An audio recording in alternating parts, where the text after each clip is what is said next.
پہنچ گئی. آپ دیکھیں ہمارے جوان جو نعت خوانیوں میں بیٹھ رہے ہیں یہ کیا کیا کام کر رہے ہیں, ان پہ کوئی اثر طاری ہو رہا ہے؟ اطمینان کے لیے جی نعت خوانیاں اٹینڈ کرتا ہوں میں. ابے بھائی تمہارے عمل میں تو چینج ہی نہیں آ رہا. نہ تم نمازی بنے, نہ تم نے لڑکی بازی چھوڑی, نہ تم نے گالیاں بکنا چھوڑی, نہ تم نے حرام کمانا چھوڑا.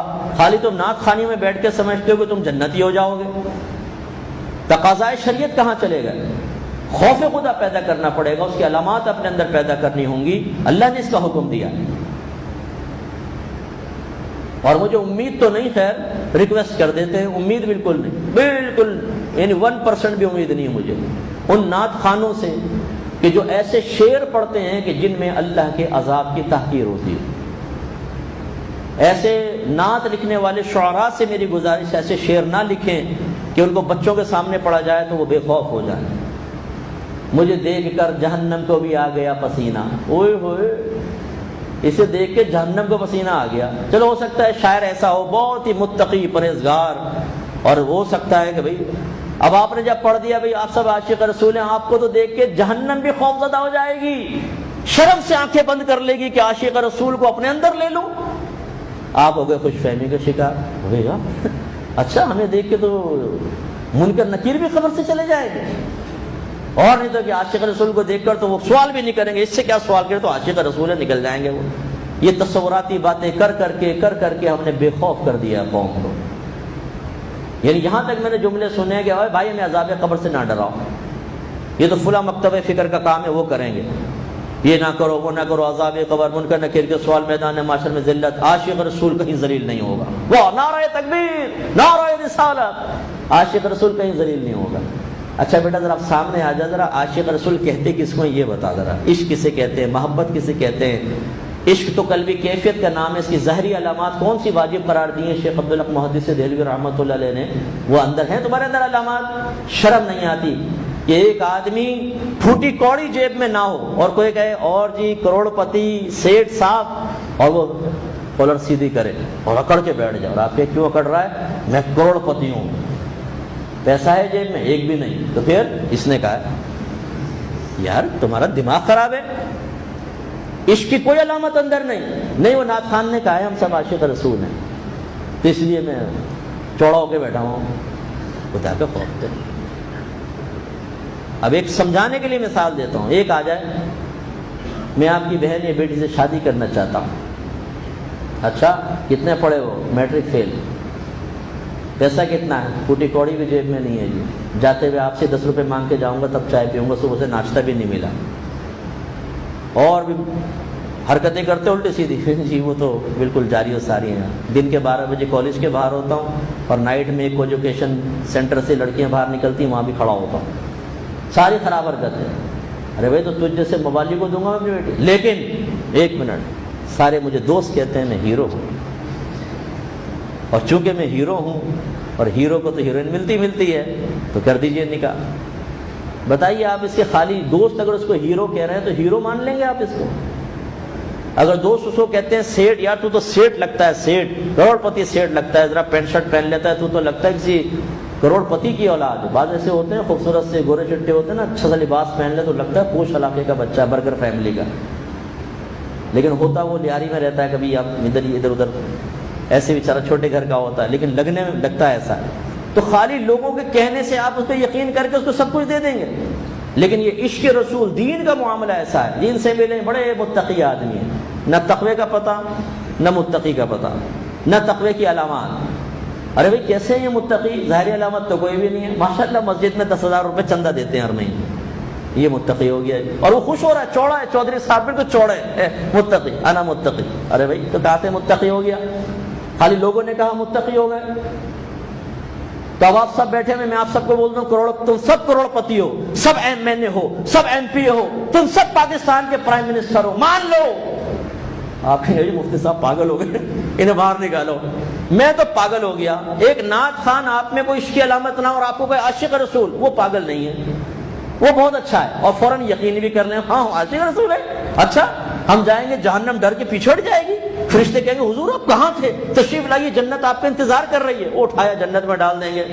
یار اس خوش فہمی کی دنیا سے کب باہر نکلیں گے ہم لوگ؟ یہ سارے قرآن بند کر دیں, سارے احکام فراموش کر دیں, یہ معاذ اللہ بیکار احکام ہیں. نبی کریم نے جو بیان فرمایا سب بیکار ہے۔ اب نعت خان یہ فیصلہ کرے گا کہ کون جنت میں جائے گا، کون جہنم میں جائے گا، کس سے منکر نکیر سوال کریں گے اور کس سے نہیں، اور کس کو دیکھ کے جہنم کو پسینہ آئے گا اور کس کو نہیں آئے گا، وہ فیصلہ کریں گے۔ اب آپ اندازہ کریں کہ جب قوم کی سوچ یہ بن جائے کہ وہ قرآن سے ہدایت نہ لے، حدیث سے نہ لے، علماء سے نہ لے، مفتیان کے نام سے نہ لے، جو ہدایت کی بات کرے تو مت کر نصیحت ناصحہ، دل میرا گھبرائے ہے، اس کو دشمن جانو ہوں جو مجھ کو سمجھائے ہے، جب یہ سوچ بن جائے اور وہ ہدایت ان اشعار سے لے جن اشعار میں تخیلات اور تصورات قائم کیے گئے ہیں اور ان سے اپنے اخروی نتائج کو مرتب کرنا شروع کر دے، وہ قوم کیسے فلاح پا سکتی ہے؟ وہ کیسے ایک اچھی قوم بن سکتی ہے؟ وہ کیسے کامیاب ہو سکتی ہے؟ آپ غور کر لیں کہ ان سوشل میڈیا نے ہمارے نوجوانوں کو تباہ کیا۔ ایک بات سمجھانے کی کوشش کر رہا ہوں، سمجھیے گا۔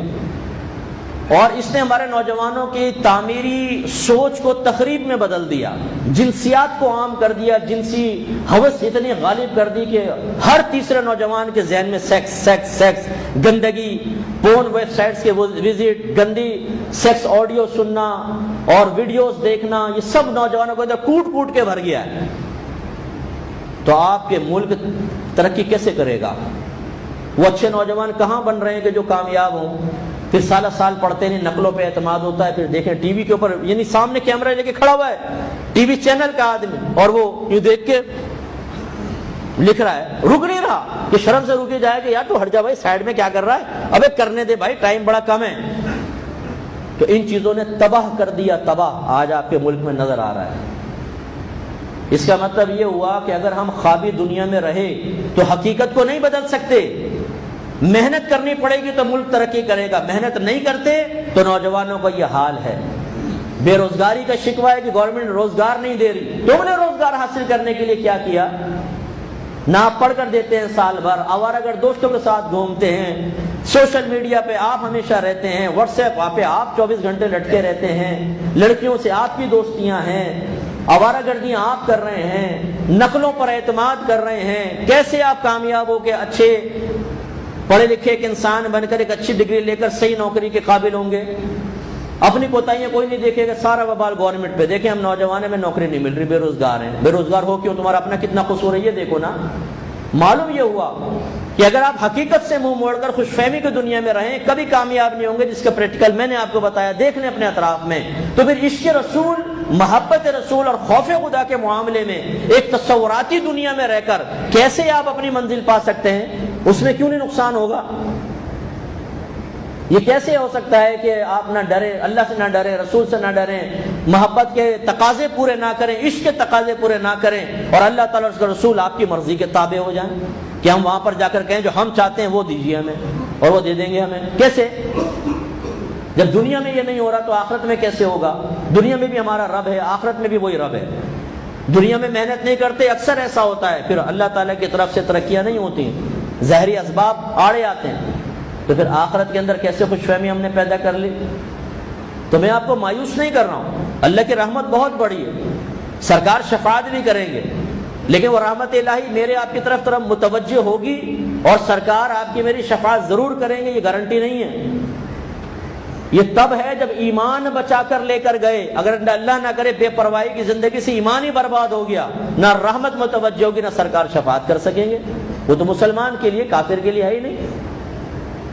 جس طرح ہم ہر ایک سے دوستیاں کر کے اور ان کے ساتھ ان کے غلط عقیدے والے کے ساتھ بھی اٹھتے بیٹھتے، نہ معلوم کب مرتد ہو جائیں، کب غلط عقیدہ ذہن کے اندر آ جائے، تو پھر آپ یہ سمجھیں کہ میدان معاشر میں سرکار شفاعت کریں گے؟ کبھی نہیں کریں گے، چاہے اپنے منہ سے کتنے اپنے آپ کو عاشق رسول کہتے رہے۔ اس لیے اللہ سے ڈرنے کا حکم ہے، ہمیں ڈرنا چاہیے، یہ بہت ضروری ہے۔ اور اللہ تعالیٰ آگے فرماتا ہے ان اللہ کان علیکم رقیبا، بے شک اللہ تعالیٰ تم پر نگہبان ہے۔ اللہ تعالیٰ ایک ایسا نگہبان ہے، دیکھیں ایک ایگزامینیشن ہال ہوتا ہے نا، بلا تمثیل کہہ رہا ہوں، اس میں 2-3 ٹیچرز گھوم رہے ہوتے ہیں، بچے لکھ رہے ہوتے ہیں، لیکن ان کی توجہ بھی سب پر نہیں ہوتی۔ وہ پیچھے کو جاتے ہیں تو آگے والا ہوشیار ہو جاتا ہے، وہ آگے کو آتے ہیں تو پیچھے والا چاقو چوبند ہو جاتا ہے اور نقلیں شروع کر دیتا ہے۔ یہ بھی نگہبان ہے، لیکن غافل نگہبان ہے۔ اللہ تعالیٰ کا ساتھ ایسا معاملہ نہیں ہے۔ اللہ تعالیٰ کا کمال قدرت یہ ہے، ابھی ہم سب بیٹھے ہوئے ہیں نا، میرے دل میں میرے ذہن میں کیا چل رہا ہے اللہ تعالیٰ کو معلوم ہے، آپ سب کے دل میں ذہن میں کیا چل رہا ہے یہ بھی اللہ کو معلوم ہے۔ کون اسپیچ سن رہا ہے اور کون سنتے سنتے کہیں اور اس کا ذہن گیا ہوا ہے، یہ سب اللہ کو پتہ ہے۔ کون کرکٹ کے بارے میں سوچ رہا ہے، کون کاروبار کے بارے میں، اور کون رات کو فیس بک پر چیٹ کرنے کے بارے میں سوچ رہا ہے، اللہ تعالیٰ کو سب پتہ ہے۔ اور ایک لمحہ غافل نہیں ہوتا اللہ تعالیٰ، ایک لمحہ بالکل ایسے جیسے آپ کے سامنے ایک مانیٹر رکھ دیا ہے نا، بلا تمثیل کہہ رہا مانیٹر رکھ دیا جائے، بس آپ اس میں جو آدمی چل رہے پھر رہے ان کی نقل و حرکت دیکھیں تو آپ ایک کو مانیٹر کرنا بہت آسان ہے۔ تو جس طرح ہم، اور اس میں وہ بھی ایک ہی آدمی، یعنی کہ 5-6 کو ادھر جا رہے ادھر، ایک ہی آدمی ہو تو اس کو مانیٹر کرنا بہت آسان ہے۔ لیکن اگر 10 کیمرے 10 مانیٹرز رکھ دیے جائیں، یا ایک ہی ہے اس پہ 50 آدمی ہے، کوئی یہاں جا رہا ہے کوئی وہاں جا رہا ہے، کوئی ٹیبل پہ کام کر رہا ہے، کوئی دیوار پہ کھڑا ہوا ہے، کوئی سیڑھی پہ چڑھا ہوا ہے، اب کہیں سب کی نقل و حرکت میں نگاہ رکھو تو مشکل ہے کہ نہیں؟ تو جیسے ہم ایک کو خالی دیکھیں نا، ایک مانیٹر اور ایک ہی آدمی ہو، یہ ایزی ہے ہمارے لیے۔ اللہ تعالیٰ کے لیے سب پر ہم وقت نگاہ رکھنا، ان کے خیالات ان کے خطرات کو جاننا، اس مانیٹر ایک مانیٹر پر نگاہ رکھنے سے بھی زیادہ آسان ہے۔ یہ اس کا کمال ہے ہمارے رب کا۔ ہر شخص کے ساتھ اللہ تعالیٰ کا علم اور اس کی قدرت وابستہ ہے، ہر ایک کے ساتھ۔ تو لہٰذا اللہ تعالیٰ ہمیں ڈرا رہا ہے کہ یہ مت سوچو کہ جیسے اب ہم آمنے سامنے بیٹھے ہوئے ہیں اور آپ ایک بڑا آپ کو سمجھا رہا ہے تو آپ دلی دل میں اس کو برا بھلا کہہ رہے ہیں، گالیاں بک رہے ہیں یا کچھ کر رہے ہیں، تو اچھی طرح یاد رکھیں کہ سامنے والا تو نہیں سمجھ رہا، کیونکہ آپ سر جھکا کے بیٹھے ہوئے ہیں، لیکن اللہ تعالیٰ جانتا ہے۔ جب ہم تنہا کمرے میں ہوتے ہیں اور غلط قسم کے مناظر دیکھ رہے ہیں، کوئی نہیں جانتا لیکن اللہ تعالیٰ تو جانتا ہے۔ جب ہم بے تکلف دوستوں کے درمیان بیٹھ جاتے ہیں، اس وقت بہت سے لوگوں کی نگاہوں سے پوشیدہ ہو کر اپنی عزت کو بچا سکتے ہیں، بدنامی نہیں ہوگی کیونکہ دوست خیال کر لیتے ہیں، لیکن اس وقت بھی اللہ تعالیٰ ہمیں دیکھ رہا ہوتا ہے۔ اس لیے آج کے درس سے خالی میرا بیان کرنا اور صرف آپ کا سن لینا، یہ ہمیں صرف اتنا تو نفع دے گا کہ رحمتیں نازل ہوں گی، برکتیں، ہمیں ثواب مل گیا، لیکن یہ کافی نہیں ہے۔ آج جا کر غور و تفکر کریں کہ میرے دل میں خوف خدا ہے یا نہیں ہے، میں اللہ کے عذاب سے ڈرتا ہوں کہ نہیں، اس کی ظاہری علامات میری ذات میں ہیں یا نہیں، اور اللہ تعالیٰ مجھ پر رقیب ہے، نگہبان ہے، کیا میں اللہ کے دیکھتے رہنے کے یقین کے باوجود اپنے عمل کردار سوچ فکر میں تھوڑی بہت تبدیلی لاتا ہوں یا بالکل بے پرواہ رہتا ہوں؟ یہ چیز بہت ضروری ہے، اس پر جا کے غور و تفکر کیجیے گا۔ وآخر دعوانا الحمدللہ رب العالمین۔